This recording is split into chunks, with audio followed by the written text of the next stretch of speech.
Salut à toi et bienvenue dans ce troisième épisode portant sur l'algorithme de Kramer. Si tu es nouveau sur la chaîne, ici je te parle de méthodes numériques et de programmation en langage C. Si c'est un sujet qui t'intéresse, n'hésite pas à t'abonner et d'activer la cloche de notification. Alors, sans plus attendre, on va passer à la suite de notre programme. Là, je vais créer une fonction d'initialisation de notre matrice. Elle va prendre en paramètre justement notre matrice, la dimension de cette matrice et enfin le fichier d'entrée de notre programme. Là, c'est un in. Là, je vais mettre point virgule et ensuite je vais me rassurer que c'est bien écrit comme dans la fonction de Kramer. On avait bien initmat. Je vais faire un copier-coller ici. CTRL-C.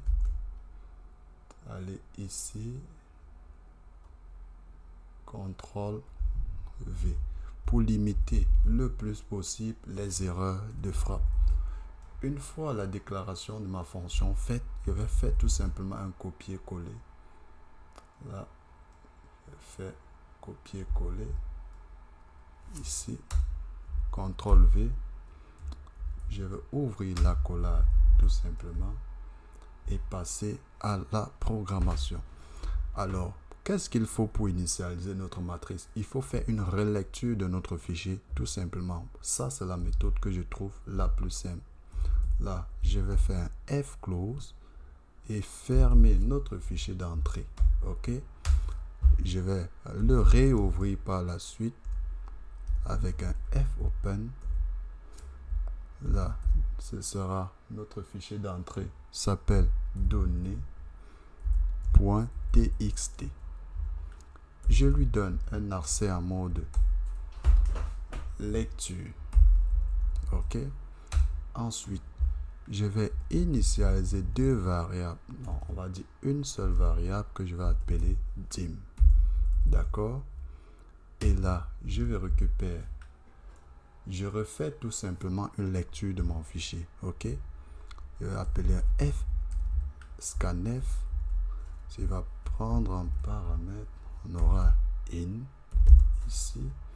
Le type de données à récupérer, pourcentage D plus que c'est un entier. Et là, je vais tout simplement mettre l'adresse de ma variable qui s'appelle dim. OK. Ensuite, j'aurai tout simplement égal à 1 plus que c'est une seule valeur que je souhaite récupérer à l'intérieur de mon fichier. Si cette valeur n'est pas récupérée, alors c'est tout simplement une erreur de lecture du fichier.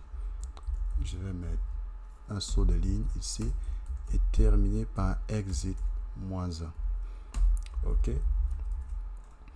Une fois ceci fait, j'appelle à nouveau la fonction de remplissage de la matrice. On va dire remplir matrice que nous avons défini au tout début de ce programme. On va prendre en paramètre la matrice, sa dimension et enfin le fichier d'entrée. Okay. Là, je mets point virgule. Je continue avec un saut de ligne ici. C'est bon. OK. C'est terminé pour la fonction d'initialisation de la matrice. On va maintenant passer à la dernière des fonctions qui calcule le résultat. OK. Là, je vais dézoomer un tout petit peu. Je remonte ici. Là, je déclare ma fonction. On va dire qu'on a un void calcul résultat. Celle-ci va prendre en paramètre le déterminant de notre matrice qui est un tableau dynamique. Déterminant. On va dire déterminant. OK. Tout simplement déterminant. Ensuite, un entier qui va s'appeler taille et on va prendre également un tableau dynamique tab. D'accord? Je vais décaler un tout petit peu.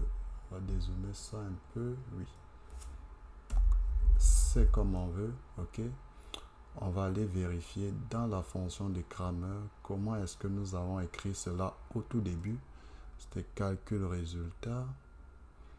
Calcul résultat. Je vais faire un copier-coller pour limiter les erreurs de frappe. OK? Là, je vais mettre CTRL-C, CTRL-V ici. D'accord? Une fois cela fait, je vais tout simplement aller écrire le contenu de cette fonction. Je vais juste là, en dessous de la fonction d'initialisation, et faire un CTRL-V. OK? Ensuite, j'ouvre une boucle for pour tous les entiers i allant de 0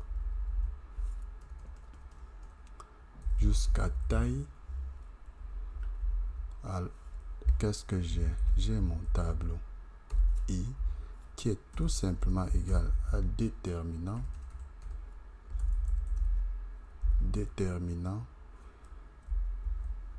de i. Sur le déterminant, on va déterminant de taille moins 1 qui est le déterminant principal de notre matrice. OK? Là, nous avons terminé avec toutes les fonctions dont nous avons besoin, ou du moins tous les prototypes de fonctions dont nous avons besoin. On va retourner dans notre main et faire donc appel à la fonction de Cramer, tout simplement. Là, je vais la déverrouiller. Ensuite, je vais lancer tout simplement la compilation. Alors, si je lance la compilation,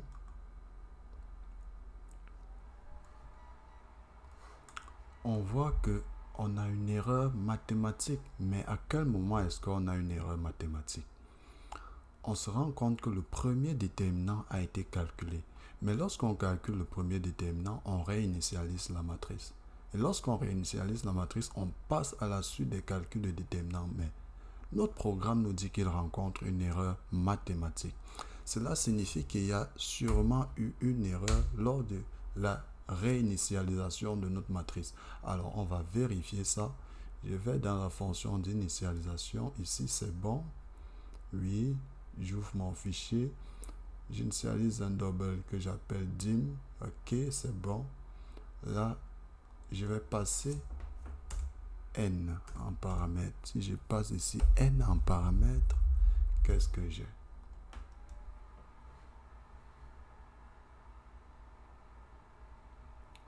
Alors, lorsque je passe n en paramètre, notre programme fonctionne. On se rend bien compte que quoi? On a les déterminants de notre matrice. Ça, c'est le déterminant principal qui est de moins 12. Le déterminant de x, le déterminant de y, le déterminant de z. Et ensuite, on a les résultats de notre système d'équation, ou du moins la solution de notre système d'équation qui est 1, 3 et 2. Merci d'avoir regardé cette vidéo et à très bientôt pour un nouvel épisode ou bien pour une nouvelle méthode.